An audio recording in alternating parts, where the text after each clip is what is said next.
हे ब्रो, भाई hotel ready. Wow,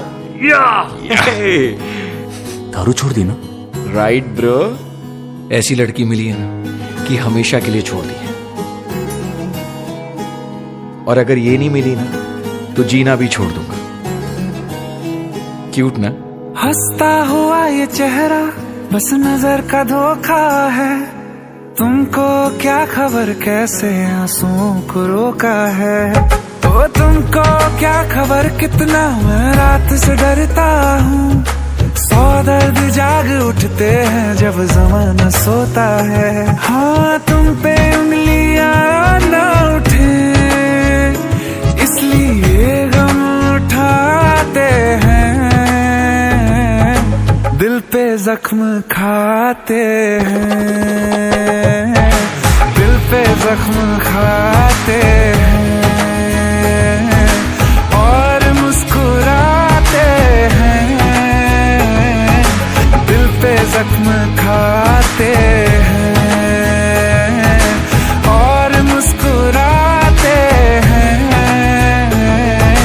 क्या बताएं सीने में किस कदर दरारें हैं। हम वो हैं जो शीशों को टूटना सिखाते हैं।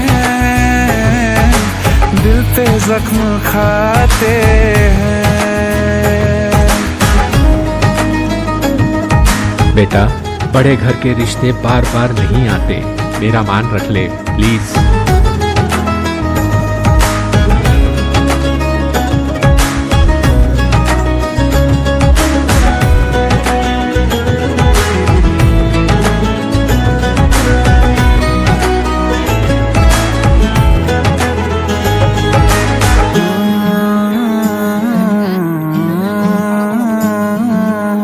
लोग हमसे कहते हैं लाल क्यों है ये आंखें। कुछ नशा किया है या रात सोए थे कुछ कम।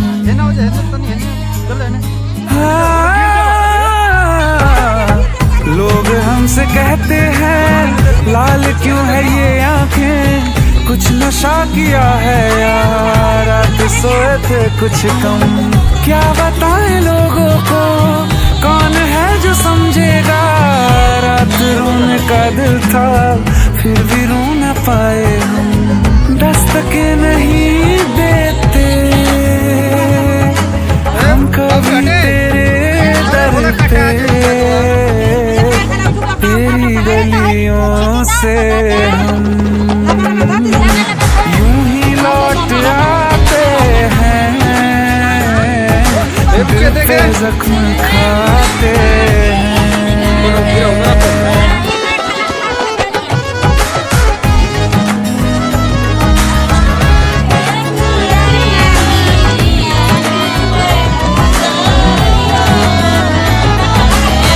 कुछ समझ न आए, कुछ समझ न आए हम चैन कैसे पाए। बारिशें जो साथ में गुजरी भूल कैसे जाए। कैसे छोड़ दे आंखें तुझको याद करना। तू जिए तेरी खातिर अब है कबूल मरना। तेरे खत जलाना सके इसलिए दिल जलाते हैं।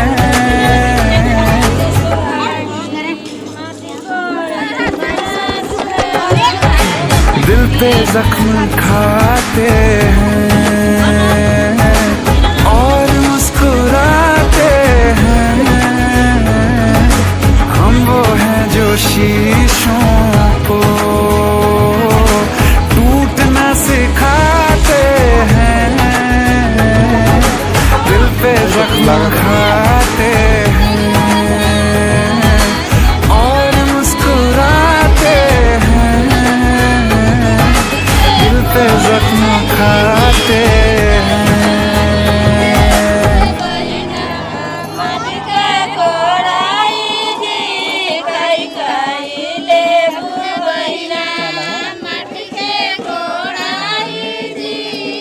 हाँ पैसा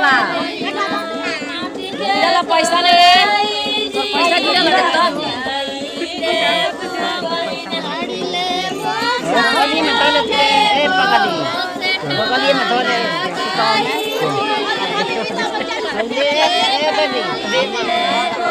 बगली में पैसा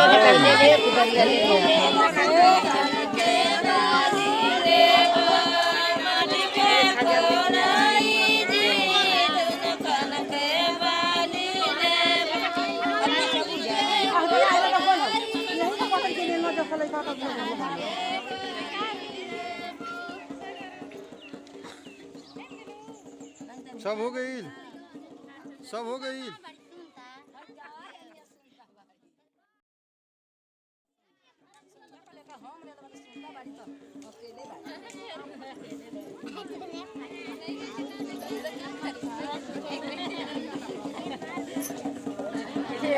तो मिठाई कागज दीजिए चले पैसा लेता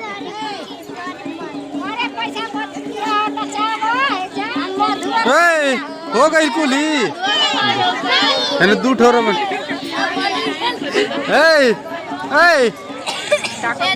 क्या होता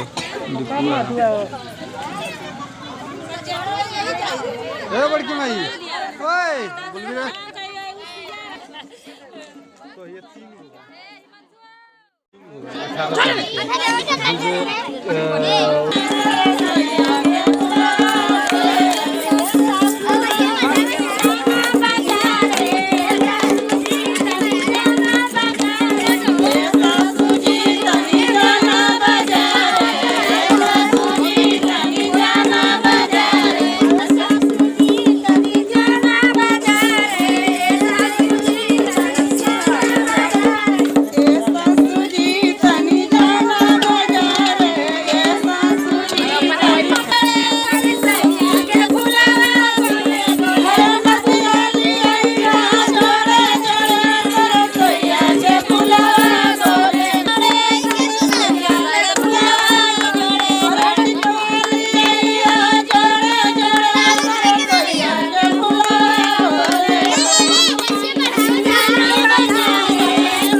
ना ना बाजे तो जाओ बाजे तो